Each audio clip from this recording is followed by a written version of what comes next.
Have you been slow to communicate during the pandemic because you're so worried about getting it right?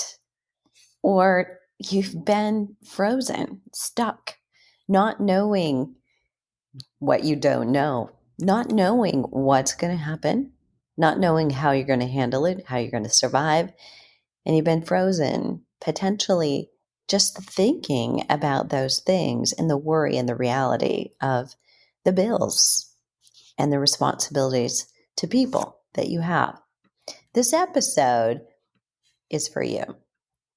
I'm Deborah Atkinson. You're listening to the Voice for Fitness Professionals podcast.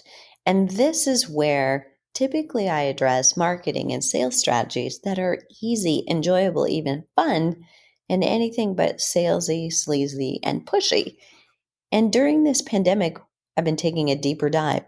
During July 2020, I've done a 30-day streak.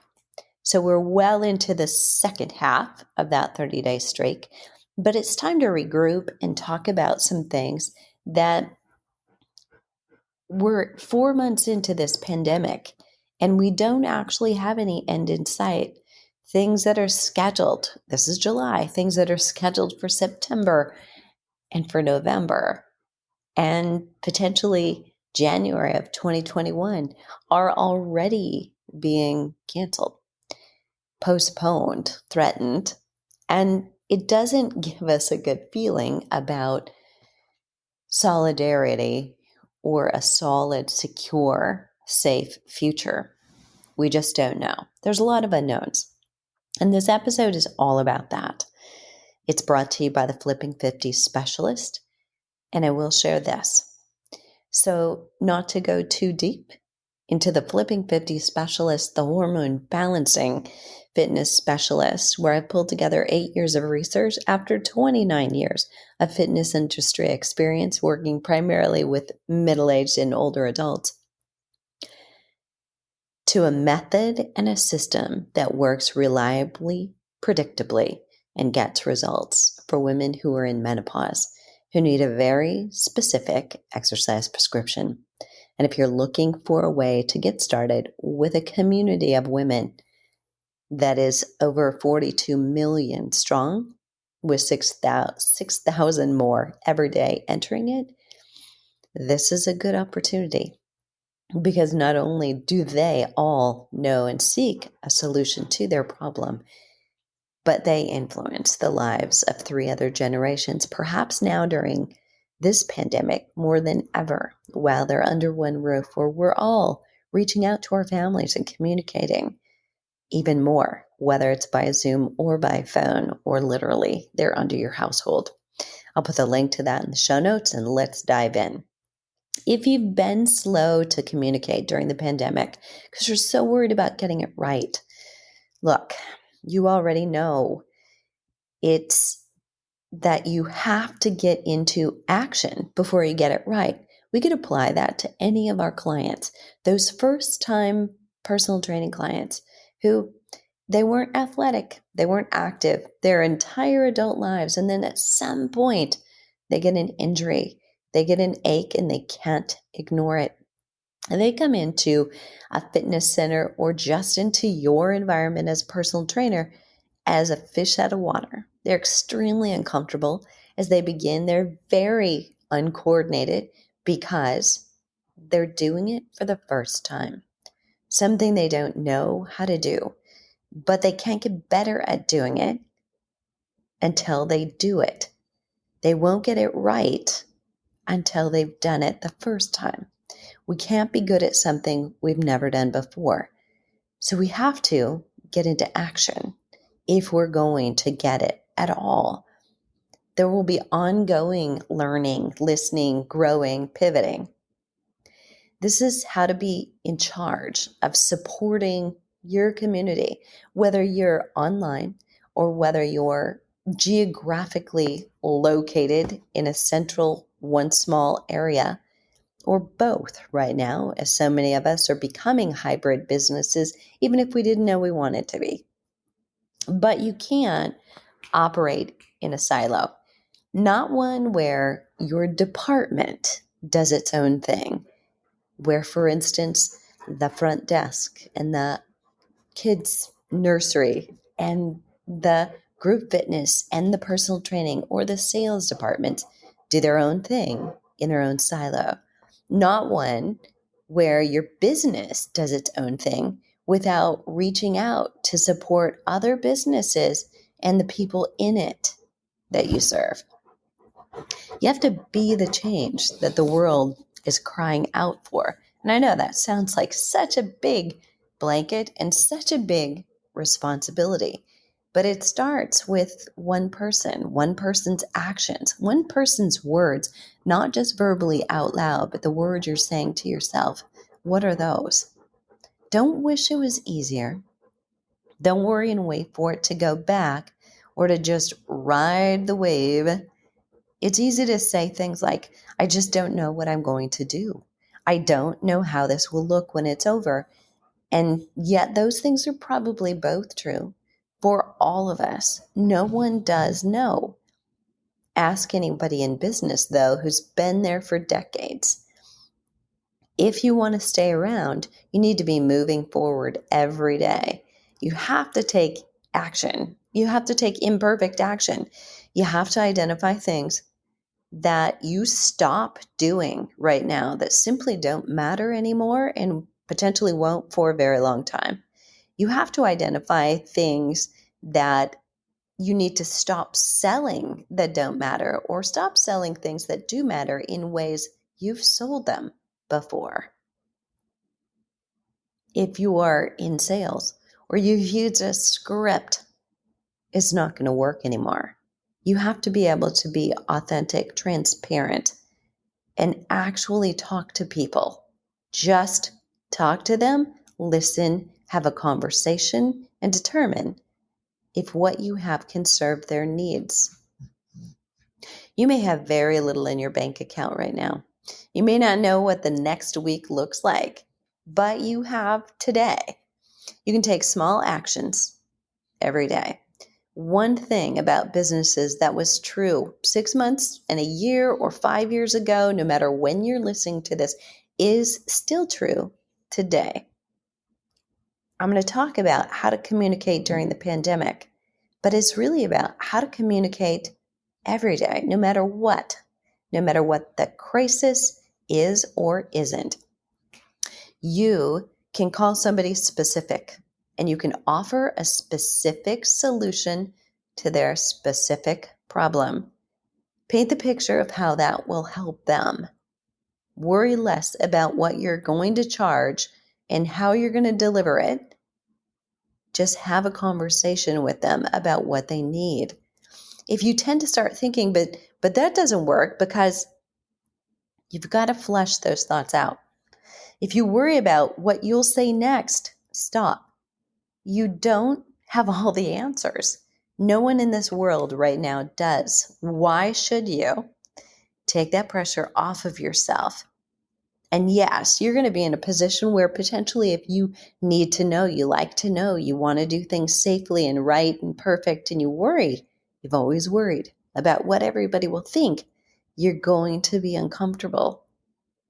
But what's more uncomfortable?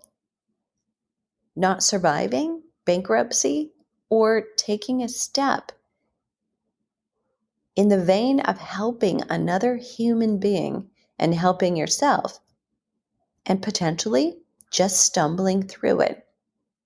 If you pride yourself on being heart-centered around your customers, this will be so much easier. You will be putting that into action and testing it. You don't have to have a script. In fact, for this pandemic, you can't have a script, because every individual that you're talking to is going to respond in some slightly different way. We're all in a moment of time that you're going to have to be simply authentic and be a problem solver. You don't have to have the, how am I going to deliver that? What am I going to charge? You can follow up your phone calls with an offer that you deliver via email. You can soft close the deal on the phone. You can figure out how to invoice somebody using PayPal in a few minutes if you need to. You can charge them through Venmo if they're on it. You can determine the actual value and cost of the service once you first define what somebody wants and needs. Don't go selling a package and finding out something that you think works perfectly until you've talked to customers about what it is they need right now. If you're surrounded by people who respond, oh, that won't work in meetings, you've got to remove them from your presence or remove yourself. If you work with a team, but you all work in silos, you've either got to fix it or you've got to move on. Here's what to avoid. Businesses specifically. So if you're a solo personal trainer working on your own, don't go away just yet. I'm talking to you too. Businesses that have been run before this by keeping tension and competition among employees in either the same department or in competing quote unquote departments in order to maintain control will be falling apart right now. If you are the business, you're the trainer, you're the coach, you're all of it, it's you and you're doing everything now more than ever, you've got to ask for help.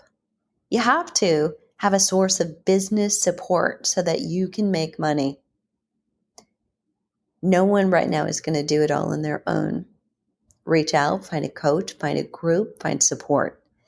You don't have time to have patience right now for people who can't pivot, be flexible, who don't want to do things differently, or who don't want to work together, or simply don't want to work.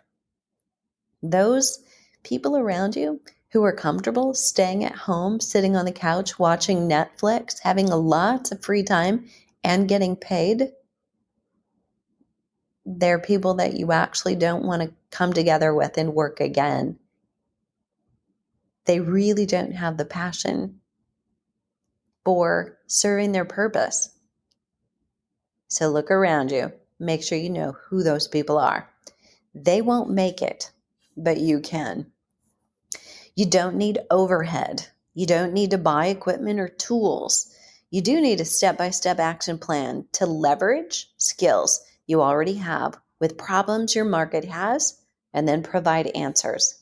It's really that simple. So if you're ready to commit and start to communicate during the pandemic, the steps are simple.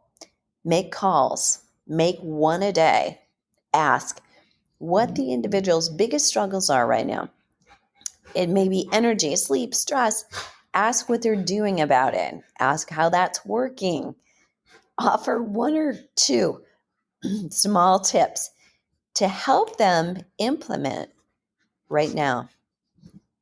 Right now, offer them solutions. Don't tease that you'll give some solutions and that they'll be better if they do personal training with you. That is simply selling a thing. That's not selling transformation or solutions. Get better at this. Ask if they would like more help. Emphasize and empathize with the fact that right now it's hard to focus with so many variables and changes happening around us. You've got to let them know you understand and you get it. Ask if they would like help from you. Answer that you want to find a solution that would be easy for them to say yes to, and then brainstorm with them. Ask things like, if I could do that, would that be something you're interested in? If we could find the right time and the best way to support you, would you want to proceed? So if you want to take this a step further, that's it. That's your simple rough draft of a script. And it may not go perfectly because as you're being authentic and transparent in a conversation, you need to take different paths. But you want to come back to that each and every time. You do have a purpose at the end of a phone call. You want a conclusive answer. Do they need help right now? Do they want help right now? If you could put together something that will serve their needs, don't call it a package, don't call it anything, but if you could put together something that made sense to them and offered value and helped them with those, Would they be interested? All you need is a yes. Then your job is to find what's the price point that will make that a no-brainer, both for them and for you. So if you want to take this a step further, you accelerate your results by calling a business person. And I don't mean just call a person to talk to them about the last conversation about helping them, but call physicians, chiropractors, physical therapists, people who ordinarily see people and help them, but may not be able to. They're not practicing, they're not seeing as many people, and people are not comfortable coming in.